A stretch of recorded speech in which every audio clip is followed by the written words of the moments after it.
من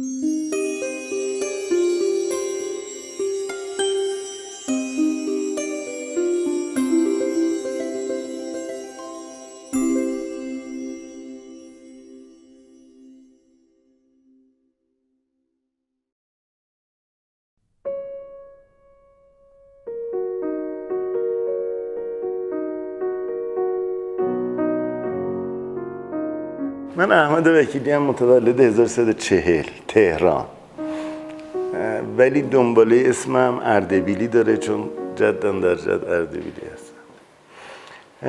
مادر من اهل تبریز بودند، نوه حاج میرزا جواد مجتهد که تنباکو رو تحریم کردن در طرف.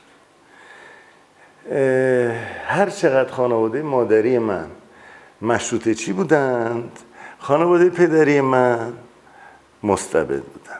از بچگی ما دعوای مستبد و مشروطه چی یکی از نقل نبات خونه ما بوده. اون به این میگفتش که مستبد پدر سوخته، اون یکی به این میگفت مشروطه چیه بی همه چیز. مثلا وقتی دعواشون میشد، در نتیجه من با یه فضای عمیقاً فرهنگی آذربایجان بزرگ شدم. به یک دلیل بسیار عمده به من میگفتن دکتر، یعنی قرار بود که من دکتر بشم. چرا؟ پدر من بزرگترین پسر وکیل الرعایا بود و در اون دوره و به خاطر فکر فئودالیته‌ای که وجود داشت نمیخواستن ثروتشون از خانواده ها بره بیرون و قومی ازدواج میکردن. ازدواج پدر من که خیلی مطلع نیستم چطور بوده، در 19 سالگی با یکی از این وکیلی ها بوده که پدر من خوشش نیومده ولی جرئت نکرده به پدرش بگه و فرار میکنه میاد تهران. یعنی میخواد خلاص بشه در واقع از این قبل از حمله دموکرات‌ها به آذربایجان. وقتی که پدرم میاد تهران دیگه نمیتونه ازدواج بکنه یا یکی دوتا ازدواج ناموفق میکنه، ولی برادراش که کوچیکتر بودن همه صاحب پسر و دختر و اینا میشن. پدر من در سن 53 سالگی با مادرم ازدواج میکنه و چون میبینه که همه اینا یه وارثی دارن، آقا اصلا میگه من با تو ازدواج کردم که احمد نامی بیاری. یه ذره طنز داره ولی جالبه که اولین تلاششون یه دختر میشه، تلاش دوم بازم یه خانم دختر خانومی میشه تا اینکه احمد آقا میاد. احمد آقا میاد و دیگه جشن، یعنی از خواهرای من توی بیمارستان عکس نیست ولی حالا اینا رو به شما میدم. عکس پدر بنده و مادرم و نوزادی به نام احمد وکیلی توی بیمارستان گرفته شده. بابام هم قشنگ معلومه مسته، خیلی خوشحال. خلاصه که احمد آقا میاد، بعد میگن که خب احمد آقا من نمیشه، باید یه همبازی داشته باشه که بازم میزنه دختر میشه. بس یه دونه پسر در اون خانواده شکل میگیره و همش بر اساس اینکه بنده به دنیا بیام. از این نظر خیلی آدم مهمی هست.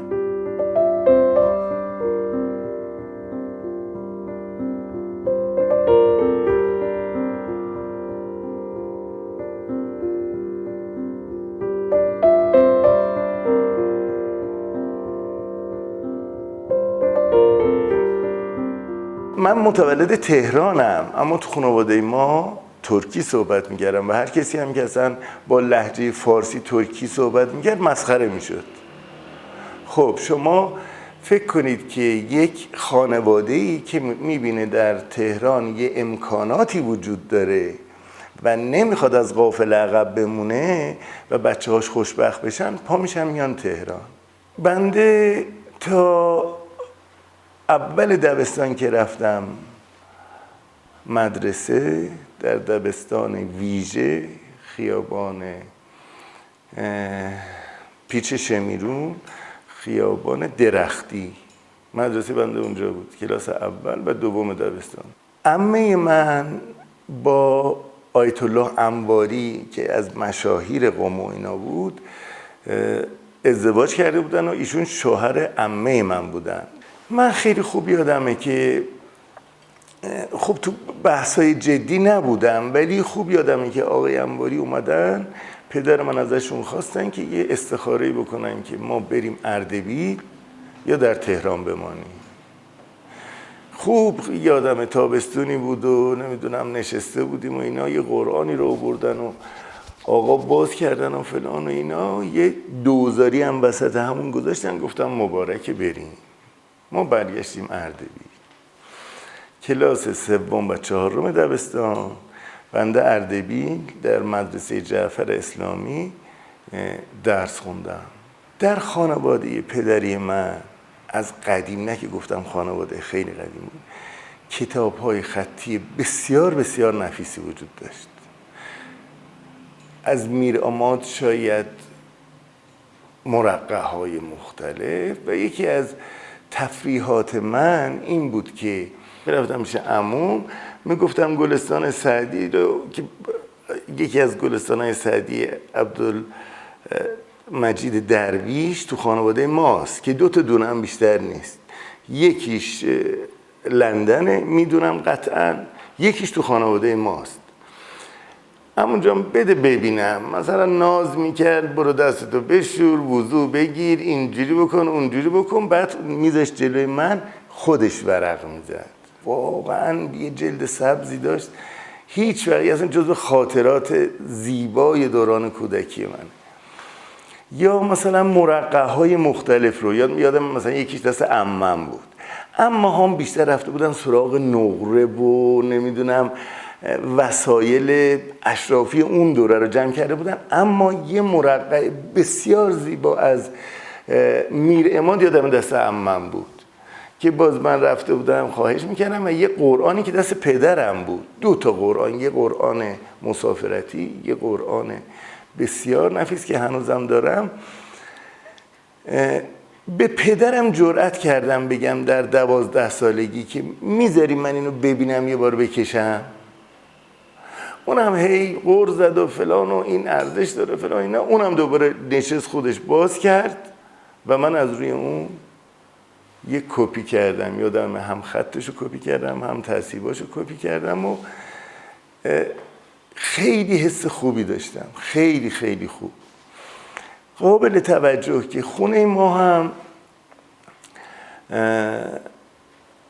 ارسید بود و ارسی‌های رنگی. من با انعکاس نور خورشید توی این شیشه های رنگی و صدای گنجیش، این هم چیزایی که از بچگی خاطرمه. یعنی همیشه من با رنگ یه جوری عجیب بودم و دوست داشتم.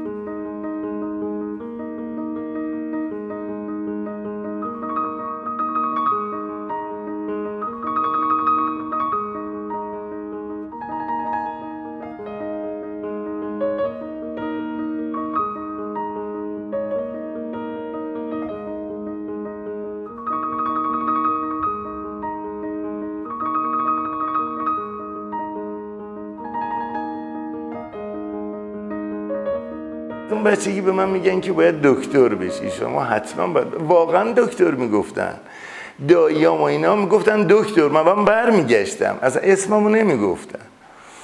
اما اینو گفتم برای اینکه بدونید من اگر یه زمانی واقعا جرأت میکردم بگم نقاشی درجه 2 بود، من باید دکتر میشدم. بر اون اساس اصلا راهنمایی و نمیدونم طبیعی خوندن و اینای ما بر اون فضا شکل گرفته بود. من 3 و 4 در اردبیل خوندم، 5 دبستان برگشتم تو همون خونه مادری که پیچ شمرون بود و اسم دبستان متاسفانه یادم نیست.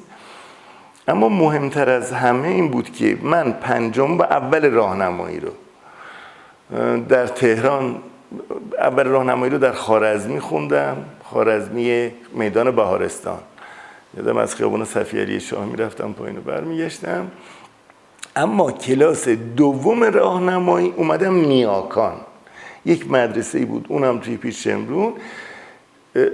معلم هنر ما یک شخصی بود به نام حبیب درخشانی، دانشجوی دانشکده هنرهای زیبای دانشگاه تهران، و شروع کردیم منو تشویق کردن. هی تشویق کرد، من کار کردم. حالا تو کلاس هنر اون موقع همه شلوغ میکردن و اینم آدم منضبطی نبود و اینا، فقط ما یه ردیف بودیم که اون دوتای دیگه هم به هوای من در واقع کار میکردیم و مؤدب بودیم. اون یه روز به من گفتش که پسر جان بیا برو هنرستان. هنرستان همین اول تونکاوونه. بعد مگه من جرأت میکردم به پدرم بگم؟ ولی مادرم بیش راحت تر بودیم باهاش، واقعا به خاطر همون فضا خیلی راحت تر بودیم. بعد با مامان گفتم مامان معلممون خیلی اون کتابایی رو که می آورد از دانشکده همیشه دستش بود، یه جورایی به من میداد، من می آوردم خونه ازش کپی میکردم. من خیلی خوب یادمه که مثلا دیواری داشتیم که طراحی لئوناردو داوینچی رو من کپی کرده بودم و میزدم به دیوار. هم پوز میدادن که بله پسرمون ببینید چه خوب نقاشی میکنه فلان. یه روز مادرم گفتش که برو ببین پدرت چی میگه. رفتم پیشش، دیدم کشالبارشو پوشیده و کراوات زده. گفت بیا بریم ببینم این هنرستان چی میگی. من یهو گفتم ای نکنه مثلا راضی شده که من هنرستان برم. دستشو گرفتم و آدرسش هم همون آقای درخشانی نوشته بود و دادم بهش. هیچ جای دوری هم نبود، یعنی خیابان کوچه پیر جمالی دومین کوچه از چیز بود، خیابون شریعتی بود میومد بالا، تونکاوون ادامه اون بود، یعنی به فاصله 10 دقیقه رسیدیم ما بهش. ساعت مثلا 10 ما بین دو تا زنگ آقا رفتیم تو. تا اومدیم تو یکی از بچه ها فوش خیلی رکیکی داد به یکی پسر دیگه. باور کنید ها از همونجا برگشت دیگه. اصلا من آب شدم دیگه، واقعا دنیا رو سر من خراب شد. خیلی رکیکا. هنرستان هم اون موقع آدم های بچه درس نخون و اینا واقعا میرفتن یه جوری، یا اینجوری به نام اینجوری بود دیگه. امید من ناامید، واقعا انگار دنیا سرم خراب شده و گفت اینجا دارم ببین چه فوشی میده، تو اینجا میخوای درس بخونی، بیا برو. خلاصه برگشتیم. کلاس اول و دوم دبیرستان رو من در دبیرستان جم آیدن آقا داشته، اونجا درس خونده. این عباس کیارستمی اونجا بوده، خیلی اونجا درس خوندم واقعا، بچه شمرون.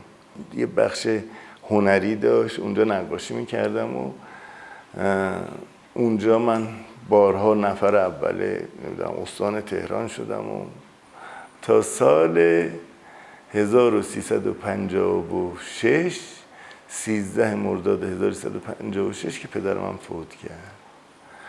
پدر من فوت کرد و من گفتم من میخوام نقاش بشم. فضا هنوز خیلی سنگین بود، نمیتونستم اینو عنوان بکنم. خواهر من گفت نقاشی اینا رو نگو، هنوز روح بابامون اینجوریه، تو باید دکتر میشدی، بیا مهندس شو، بیا و کنکور طراحی صنعتی بزن. و من نفر 4 کنکور سال 1358 شدم در رشته طراحی صنعتی.